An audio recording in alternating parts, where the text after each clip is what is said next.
নামাজের ওয়াজিব 15টি, সূরা ফাতিহা পড়া, ফাতিহার সাথে অন্য কোনো সূরা পড়া, ফরজের প্রথম 2 রাকাতে কিরাত পড়া, সূরা কিরাত আস্তে বা জোরে পড়া,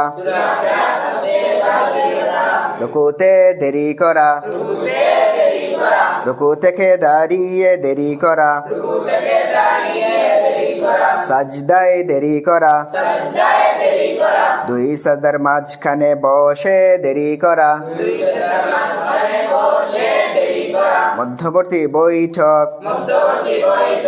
উভয় বৈঠকে তাশাহুদ পড়া, বিতিরের সালাতে দোয়া কুনুত পড়া,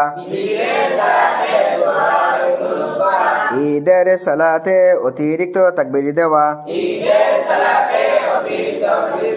রাকাতের ফরজগুলির তারতিব ঠিক রাখা, রাকাতের ওয়াজিবগুলির তারতিব ঠিক রাখা, ডান বামে সালাম দিয়ে সালাত শেষ করা।